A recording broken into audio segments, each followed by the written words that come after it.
Hay una verdad incómoda que la mayoría evita hasta que es demasiado tarde.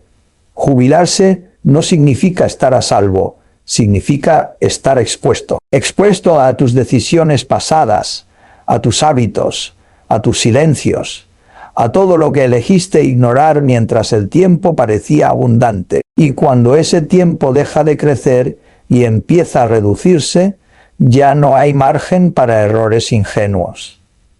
Solo quedan consecuencias. Si estás entrando en esa etapa o acercándote a ella, necesitas dejar de pensar como alguien que terminó de trabajar y empezar a pensar como alguien que ahora depende completamente de lo que construyó o de lo que no construyó. Este no es un discurso cómodo. No está diseñado para tranquilizarte, está diseñado para despertarte. Porque la jubilación no es el final del juego, es donde se revela el marcador real. El error más común no es ganar poco dinero. Es no entender lo que el dinero realmente exige de ti una vez que deja de llegar de forma constante. Mientras trabajas, los errores financieros se esconden detrás del próximo ingreso. Gastas de más, te equivocas, te das ciertos lujos que no estaban planeados y el siguiente salario amortigua el impacto. Esa repetición crea una ilusión peligrosa. Crees que sabes manejar dinero cuando en realidad solo estás sobreviviendo gracias a un flujo constante que corrige tus fallos sin que te des cuenta. Pero en el momento en que ese flujo se detiene, la verdad se vuelve visible. Ya no hay margen para improvisar. Cada decisión deja de ser reversible. La mayoría de las personas nunca desarrolla una relación consciente con su dinero. No lo ven como un sistema que requiere estructura, lo ven como algo que simplemente entra y sale. Mientras entra más de lo que sale, todo parece bajo control. Pero ese enfoque es superficial. No mide la eficiencia, no mide la sostenibilidad y definitivamente no mide el riesgo. Es como conducir sin mirar el nivel de combustible, confiando únicamente en que el coche ha seguido funcionando hasta ahora. El problema no aparece de golpe, se acumula silenciosamente hasta que ya no hay opción de corregir sin consecuencias. Cuando llegas a la jubilación, el dinero cambia de rol. Ya no es una herramienta de crecimiento. Es un recurso finito que debe sostenerte durante un periodo incierto. Y ahí es donde la falta de disciplina se vuelve evidente. Gastar deja de ser un acto impulsivo y pasa a ser una decisión estratégica. Cada salida de dinero tiene un costo invisible. No solo es lo que gastas hoy, es lo que ese dinero deja de generar o sostener mañana. Esa es la parte que muchos no internalizan. No es el gasto en sí lo que destruye la estabilidad. Es la repetición de pequeñas decisiones sin análisis, lo que con el tiempo erosiona cualquier colchón financiero. Piensa en alguien que durante años mantuvo un estilo de vida cómodo, sin excesos aparentes, pero sin control real. Comidas fuera con frecuencia, compras pequeñas que parecen insignificantes, suscripciones que ya ni recuerda por qué existen. Mientras trabajaba, nada de eso parecía problemático. Pero ahora, sin ingresos activos, ese mismo comportamiento se convierte en una fuga constante. No es un gasto grande que llame la atención. Es una acumulación de decisiones automáticas que no se revisan. Y lo más peligroso es que emocionalmente esas decisiones están justificadas. La persona siente que se lo merece, que ha trabajado toda su vida, que ahora es momento de disfrutar. Y en cierto sentido, no está equivocada. El problema no es el deseo de disfrutar, es la falta de estructura para hacerlo de manera sostenible. El dinero, sin disciplina, sigue patrones humanos básicos. Se adapta a tus hábitos, Si tus hábitos son reactivos, el dinero se comporta de forma caótica. Si tus hábitos son deliberados, el dinero empieza a alinearse con tus prioridades reales. Pero eso requiere esfuerzo mental. Requiere sentarte, observar, cuestionar decisiones que antes parecían normales. Y ese tipo de pensamiento no es cómodo, porque te obliga a confrontar algo que la mayoría evita. Que muchas de tus decisiones pasadas no fueron óptimas, solo fueron convenientes en el momento. Hay también un componente psicológico que complica todo esto. Durante años tu identidad estuvo ligada a tu capacidad de generar ingresos. Eso te daba una sensación de control. Ahora, sin ese mecanismo, cada gasto puede sentirse como una pérdida irreversible. Algunas personas reaccionan volviéndose excesivamente restrictivas. Otras hacen lo contrario y gastan más para evitar esa sensación de pérdida. Ninguno de los extremos funciona. El equilibrio no viene de reaccionar emocionalmente. Viene de entender racionalmente cuál es tu capacidad real y ajustar tu comportamiento a esa realidad. Un error frecuente es pensar en el dinero en términos estáticos. Tengo cierta cantidad, debería ser suficiente. Pero el tiempo no es estático y los gastos tampoco lo son. La inflación, los imprevistos, los cambios en la salud, todo eso altera el escenario. Si no tienes un sistema para ajustar tus decisiones a medida que cambian las condiciones, estás operando con una imagen incompleta. Y una imagen incompleta lleva a decisiones incorrectas, incluso si las intenciones son buenas. Las personas que logran estabilidad no son necesariamente las que tienen más dinero, sino las que desarrollan claridad. Saben cuánto pueden gastar, saben por qué lo gastan y entienden el impacto de cada decisión. No viven con miedo, pero tampoco con despreocupación. Hay una conciencia constante, casi silenciosa, que guía su comportamiento.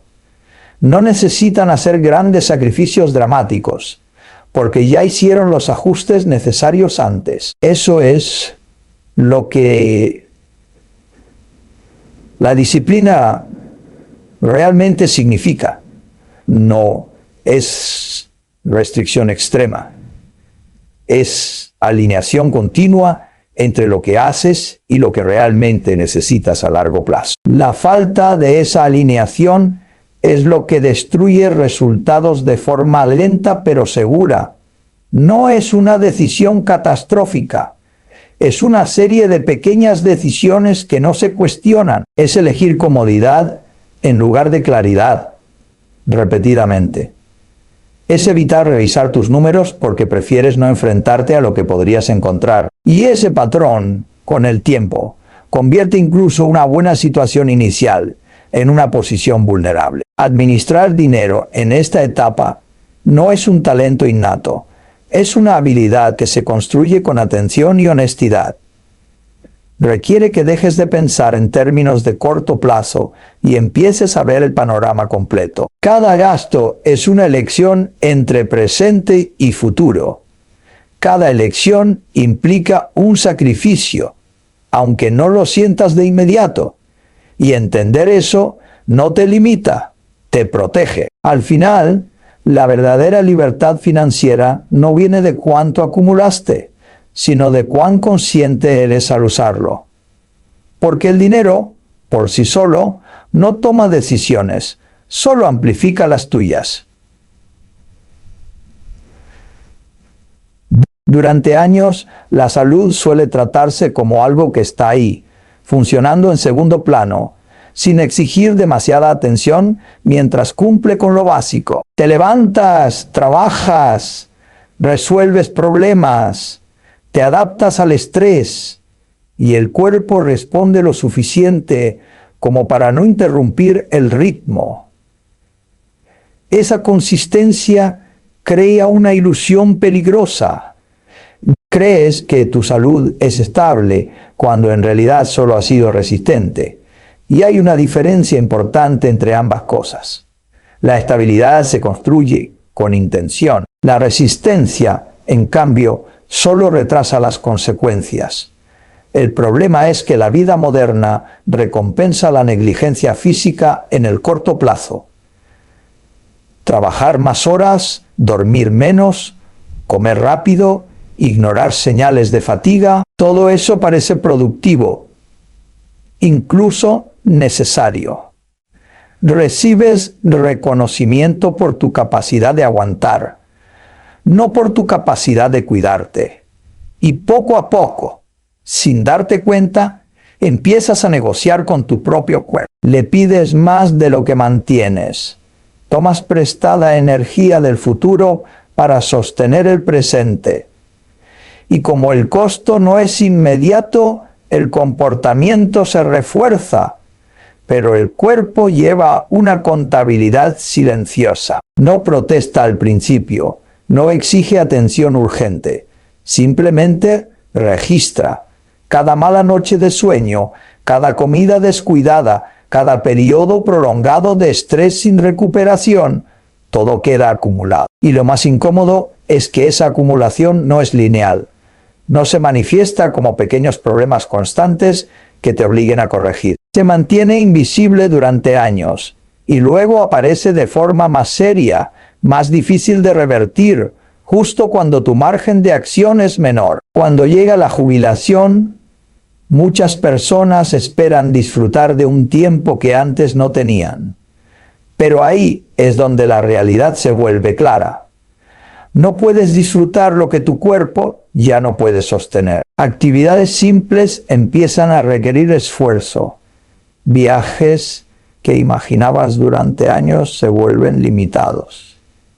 Incluso el descanso pierde calidad cuando hay molestias constantes, medicación o falta de energía. Y en ese punto, el dinero deja de ser el problema principal.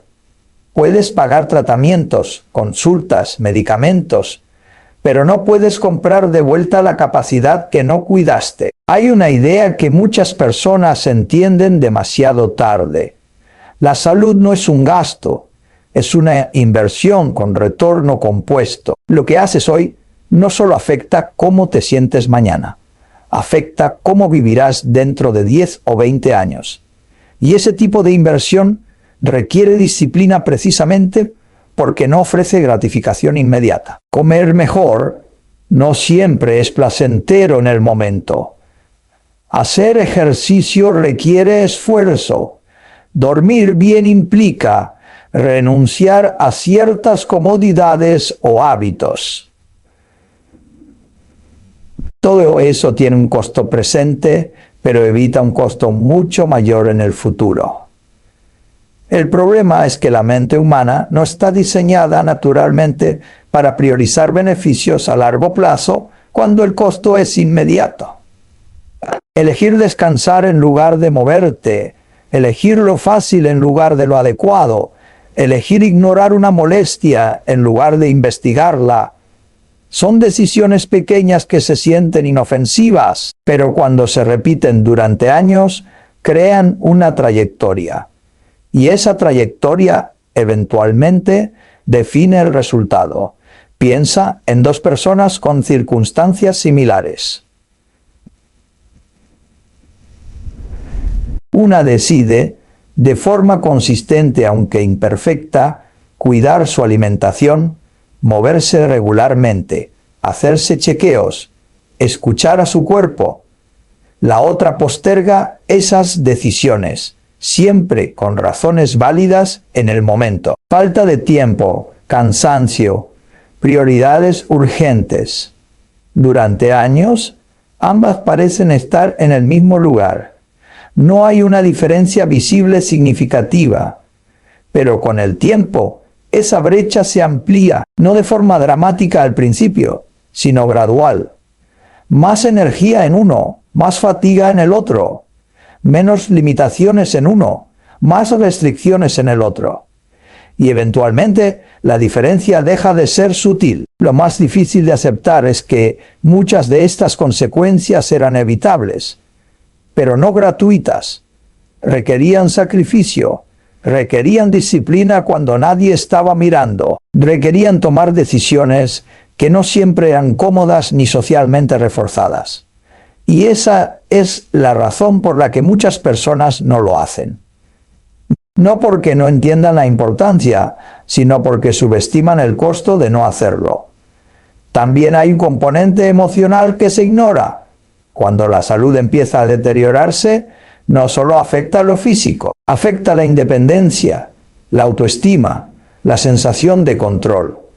Depender de otros para cosas básicas cambia la forma en que te percibes a ti mismo. Y esa transición, para alguien que pasó décadas siendo autosuficiente, no es fácil de procesar. No es solo una cuestión médica, es una cuestión de identidad. Cuidar la salud, entonces, no es solo prolongar la vida. Cuidar la salud, entonces, no es solo prolongar la vida. Es preservar la calidad de esa vida. Es mantener la capacidad de decidir, de moverte, de participar activamente en tu propio día. Y eso requiere una mentalidad distinta. No se trata de reaccionar cuando algo falla. Se trata de prevenir antes de que falle. No se trata de hacer cambios extremos por periodos cortos. Se trata de construir hábitos sostenibles a lo largo del tiempo. La disciplina en este contexto es silenciosa. No genera reconocimiento inmediato. Nadie aplaude que duermas bien o que comas de forma consciente. Pero esa falta de reconocimiento es engañosa, porque el beneficio sí se acumula, aunque no sea visible en el corto plazo. Y cuando finalmente se hace evidente, la diferencia es profunda. Ignorar la salud es, en esencia, una forma de deuda. Obtienes beneficios inmediatos, comodidad, ahorro de esfuerzo, gratificación, pero generas un pasivo que eventualmente tendrás que pagar. Y a diferencia de otras deudas, esta no siempre ofrece opciones de renegociación. Llega en el momento en que menos puedes permitirte gestionarla.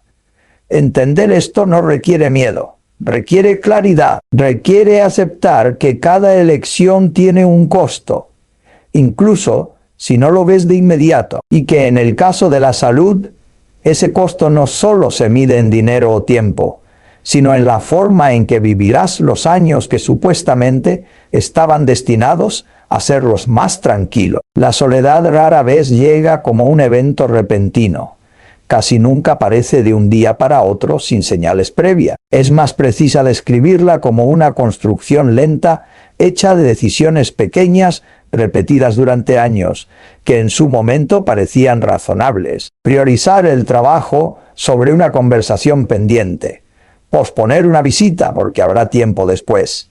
Elegir la comodidad del aislamiento en lugar del esfuerzo de mantener un vínculo. Ninguna de esas decisiones parece grave por sí sola. De hecho, muchas se justifican fácilmente. Pero el problema nunca fue una sola elección, sino el patrón que se forma cuando esas elecciones se repiten sin conciencia. Durante la etapa activa de la vida, la sensación de conexión suele estar cubierta por la rutina. Interactúas con colegas, con clientes, con personas que forman parte de tu día a día. Hay conversaciones, intercambios, incluso si son superficiales. Eso crea la ilusión de que estás socialmente conectado. Pero muchas de esas interacciones no son relaciones, son circunstancias. Están atadas a un contexto específico. El trabajo, la rutina, la necesidad.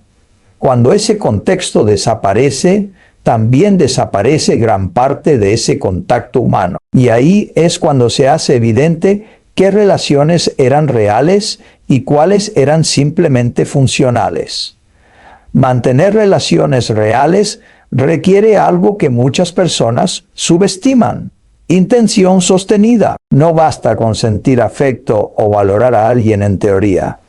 Hay que invertir tiempo, energía, atención.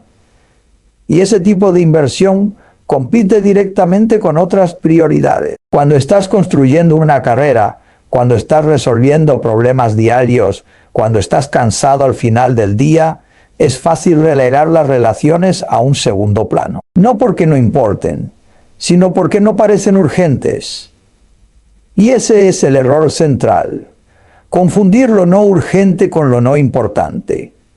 Las relaciones funcionan bajo una lógica acumulativa, similar a otros aspectos de la vida. No se fortalecen en momentos aislados de intensidad, sino en la consistencia de pequeños gestos. Una llamada, una visita, una conversación sin prisa. Esas acciones, repetidas a lo largo del tiempo, construyen confianza, cercanía, familiaridad.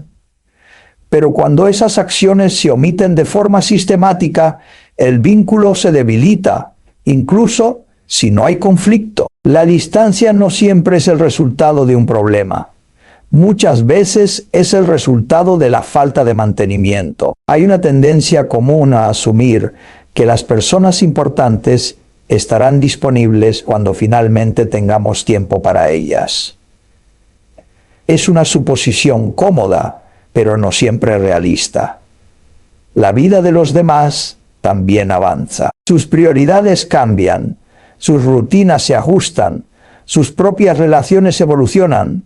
Cuando decides reconectar después de años de distancia, no estás retomando desde el mismo punto donde lo dejaste. Estás empezando desde un lugar diferente, donde la cercanía ya no es la misma, donde la confianza puede haberse reducido, donde la familiaridad ya no es automática. Y esto no es una crítica emocional, es una observación práctica. Las relaciones, como cualquier otro sistema, responden a la inversión.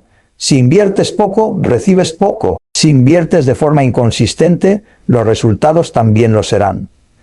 No es una cuestión de merecimiento, es una cuestión de causa y efecto. Las personas no permanecen cercanas por obligación, permanecen cercanas porque existe una conexión activa que se ha cuidado con el tiempo.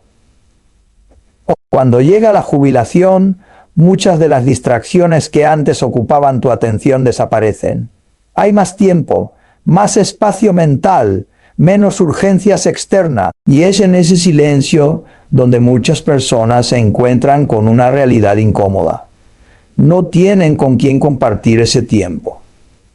No porque no haya personas en el mundo, sino porque los vínculos que podrían haber llenado ese espacio no se desarrollaron lo suficiente. Algunos intentan resolver esto de forma tardía, buscando reconectar, crear nuevas relaciones, llenar ese vacío.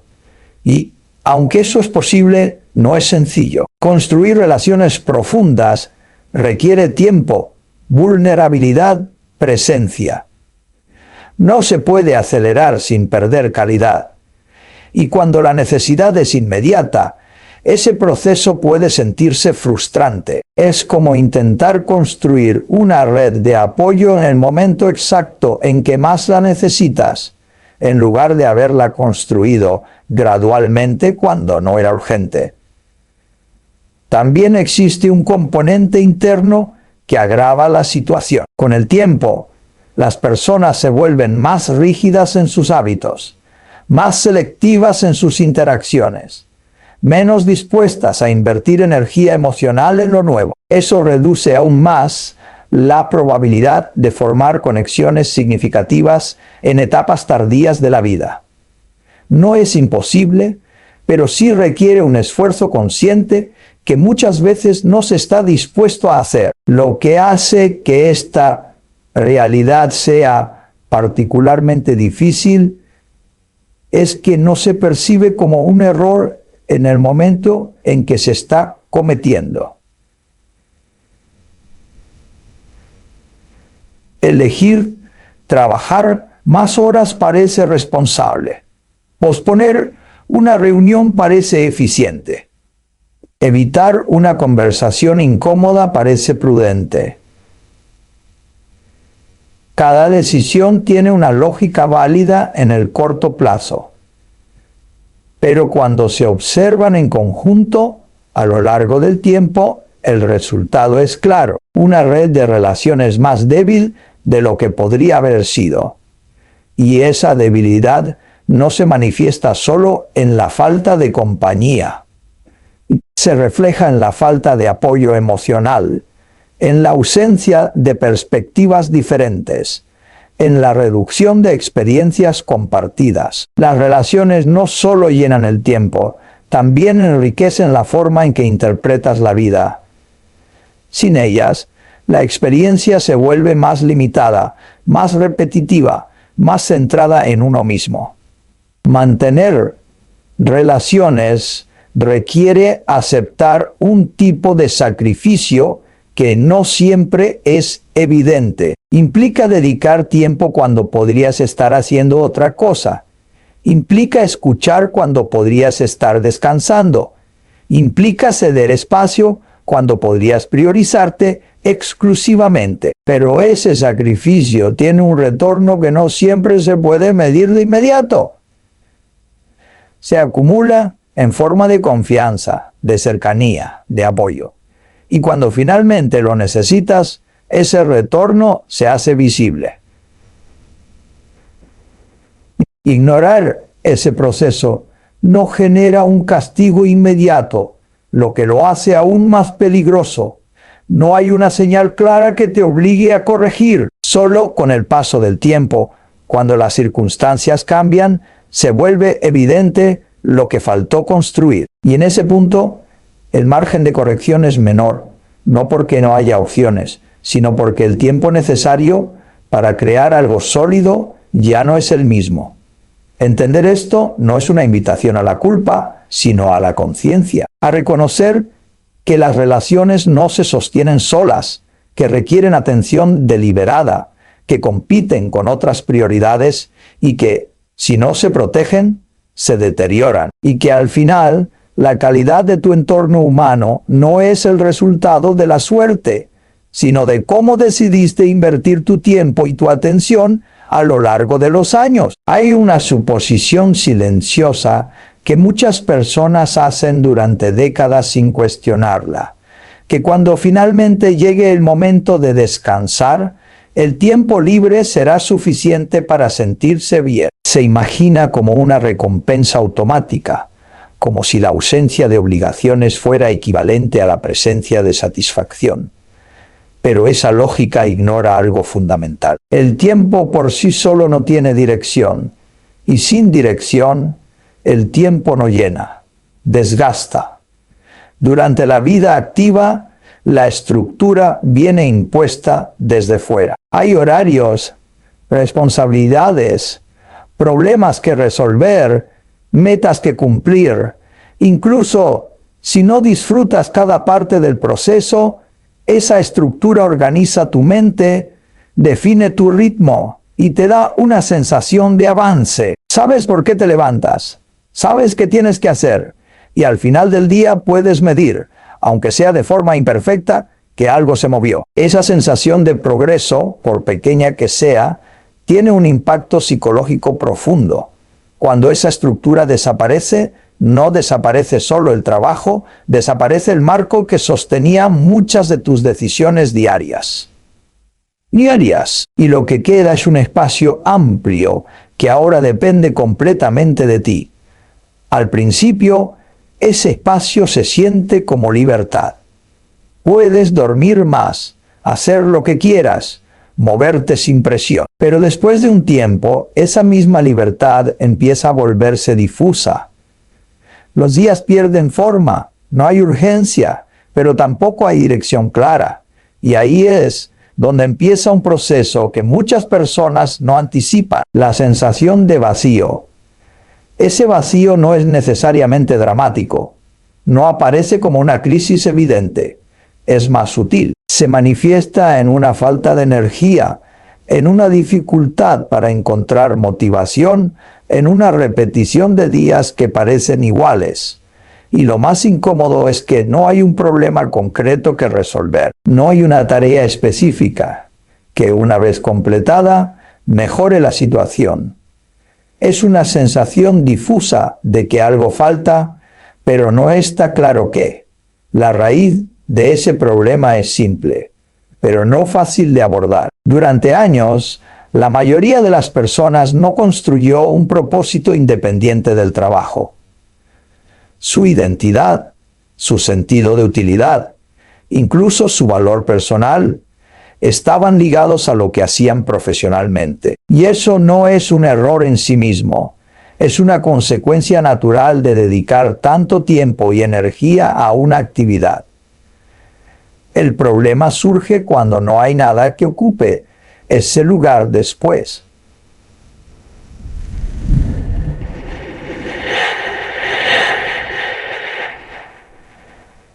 Y eso no es y el propósito no aparece automáticamente cuando tienes tiempo. De hecho, el tiempo sin propósito tiende a amplificar la falta de dirección, porque ahora no solo no tienes una estructura externa, tampoco tienes una interna que la reemplace, y construir esa estructura interna requiere un tipo de esfuerzo que es menos visible, menos urgente, pero igual de exigente. Implica preguntarte qué te importa realmente, más allá de lo que era necesario para sostener tu vida económica. Implica explorar intereses que quizás dejaste de lado durante años, porque no eran prioritarios. Implica aceptar que, al principio, no vas a tener claridad y que parte del proceso es probar, equivocarte, ajustar, y ese proceso puede resultar incómodo, especialmente para alguien que estaba acostumbrado a la eficiencia, a la certeza, a saber exactamente qué hacer. Hay personas que logran hacer esta transición de forma más fluida, no porque tengan más suerte, sino porque durante su vida activa mantuvieron espacios donde el propósito no dependía exclusivamente del trabajo. Puede ser enseñar, crear, participar en una comunidad, desarrollar habilidades por interés genuino. Esas actividades que en su momento parecían secundarias, se convierten en la base sobre la cual construir una nueva etapa. No empiezan desde cero, continúan algo que ya existía. En contraste, quienes postergaron constantemente ese tipo de inversión enfrentan una situación diferente. Ahora tienen tiempo, pero no tienen dirección.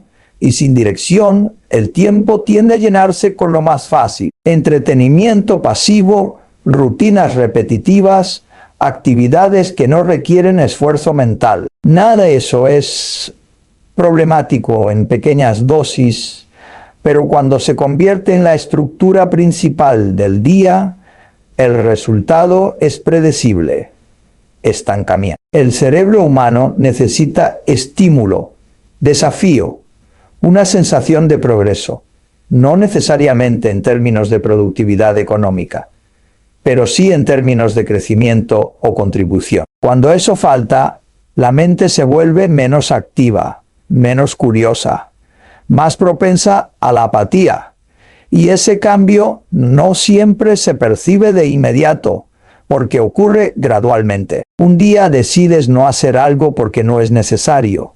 Luego otro día haces lo mismo, y poco a poco ese patrón se consolida.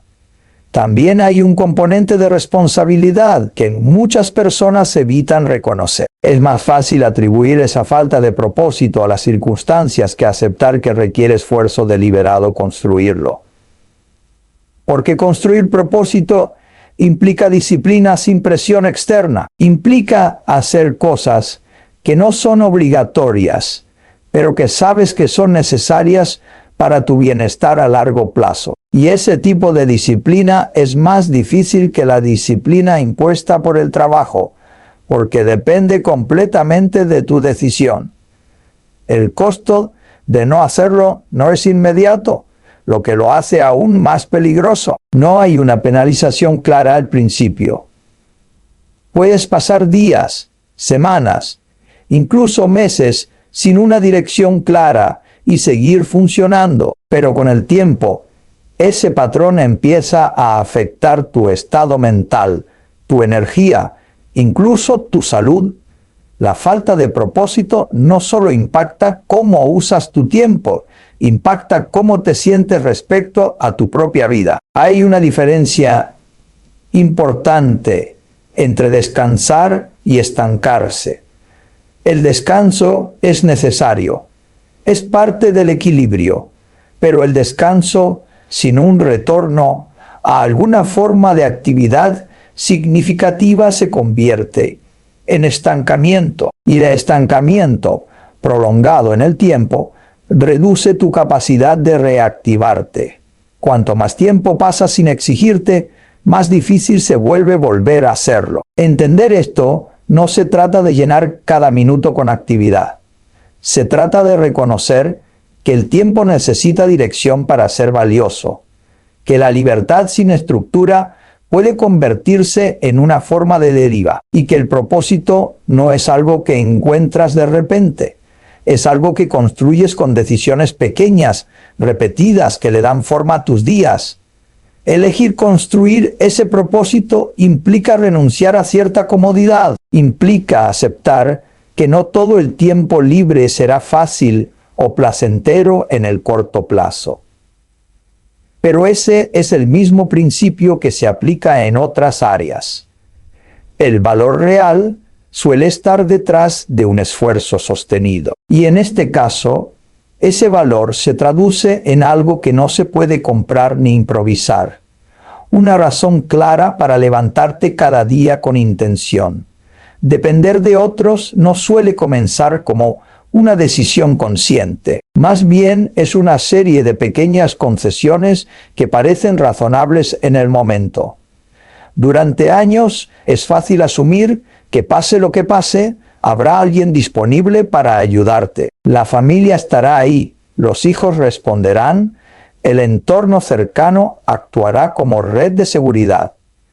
Esa idea no nace de la ignorancia, sino de la experiencia. Has estado presente para otros, has cumplido tu rol, has construido vínculos y parece lógico esperar reciprocidad. El problema es que esa expectativa, aunque emocionalmente comprensible, no es una estrategia fiable cuando se trata de tu propia estabilidad.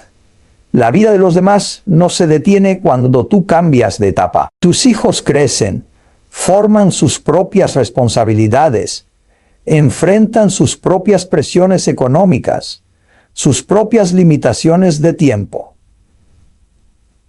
Lo que para ti puede parecer una necesidad legítima, para ellos puede convertirse en una carga adicional, en un momento donde ya están al límite. No es una cuestión de falta de amor, es una cuestión de capacidad. Y construir tu futuro sobre la suposición de que esa capacidad siempre estará disponible es, en el mejor de los casos, optimista. En el peor, una forma de evitar responsabilidad personal. Durante la etapa activa, la independencia parece natural. Generas ingresos, tomas decisiones, manejas tus asuntos. Hay una sensación de control que se vuelve parte de tu identidad, pero si no se protege esa independencia de forma deliberada, empieza a erosionarse sin que lo notes. No de golpe, sino gradualmente. Tal vez dejas de ahorrar con la disciplina necesaria porque confías en que todo saldrá bien. Tal vez pospones decisiones financieras importantes porque parecen complejas o incómodas. Tal vez asumes que en el peor de los casos, alguien cercano podrá ayudarte. Ninguna de esas decisiones parece crítica en el momento, pero juntas crean una dependencia potencial que solo se vuelve visible cuando ya es difícil revertirla.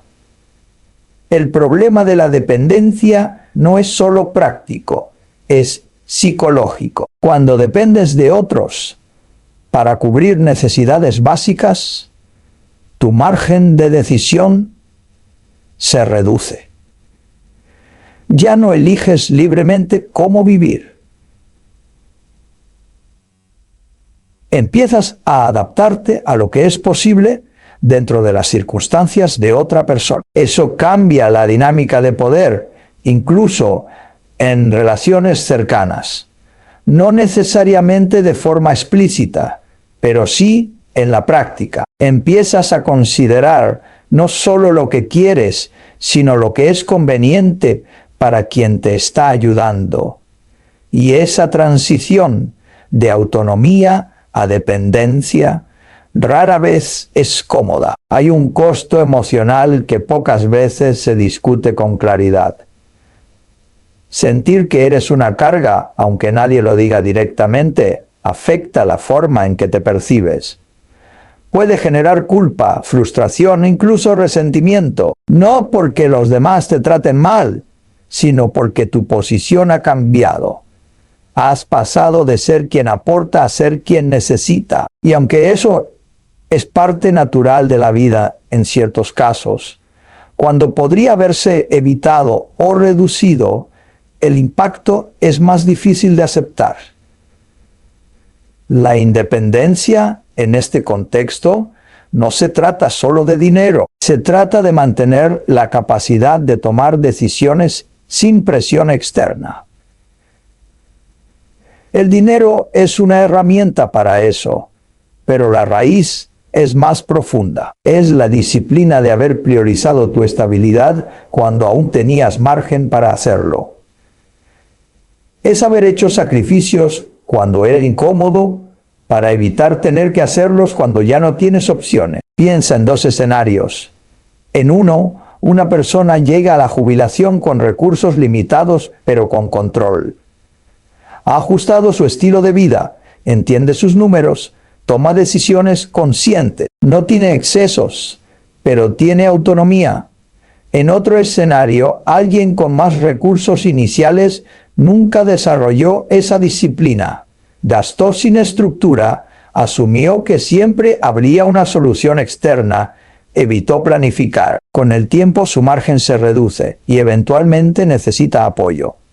No porque no tuvo oportunidades, sino porque no las gestionó con claridad. La diferencia entre ambos no es la cantidad de dinero, es la mentalidad. Uno asumió responsabilidad desde el principio, el otro la postergó. Y la responsabilidad, cuando se pospone, no desaparece, se acumula. Y cuanto más se acumula, más difícil es gestionarla. También hay una dimensión social que influye. En muchas culturas, depender de la familia en etapas avanzadas de la vida se considera normal. Y en cierto sentido lo es. La ayuda mutua es parte de cualquier estructura social. Pero hay una diferencia entre apoyo y dependencia total. El apoyo complementa tu independencia. La dependencia la reemplaza. Y cuando cruzas esa línea, pierdes algo más que comodidad. Pierdes control sobre tu propia vida. Construir independencia requiere aceptar ciertos trade-offs que no siempre son agradables. Significa vivir por debajo de tus posibilidades cuando podrías gastar más. Significa tomar decisiones financieras que no ofrecen gratificación inmediata. Significa pensar en escenarios que preferirías ignorar. Todo eso tiene un costo emocional en el presente, pero ese costo es pequeño comparado con el costo de no hacerlo. La mente humana tiende a evitar lo incómodo, especialmente cuando no hay una consecuencia inmediata. Es más fácil confiar en el futuro se resolverá solo que enfrentar la posibilidad de que no lo haga. Pero esa evitación tiene un precio. No se paga hoy, pero se paga después con menos opciones, menos control y más presión. La independencia real no es perfecta ni absoluta. Siempre habrá variables fuera de tu control. Pero hay una diferencia significativa entre enfrentar esas variables desde una posición de preparación o desde una posición de dependencia. En un caso, tienes margen para adaptarte. En el otro, estás limitado por decisiones que ya no puedes cambiar. Lo que hace que esta lección sea incómoda es que no se trata de culpar a otros ni de rechazar ayuda. Se trata de reconocer hasta qué punto tu estabilidad depende de decisiones que solo tú puedes tomar. Nadie más puede ahorrar por ti con la misma intención. Nadie más puede planificar tu futuro con la misma precisión. Y esperar que lo hagan no es una estrategia. Es una renuncia a tu propia responsabilidad. Al final, la independencia no es un estado que se alcanza por accidente. Es el resultado de años de decisiones consistentes, muchas de ellas invisibles para los demás. Es elegir control sobre comodidad, claridad sobre ilusión, disciplina sobre improvisación. Y aunque ese proceso no siempre se siente recompensado en el corto plazo, es lo que determina si en el momento donde más importa. ¿Puedes sostener tu vida bajo tus propios términos o tienes que adaptarte a los términos de alguien más?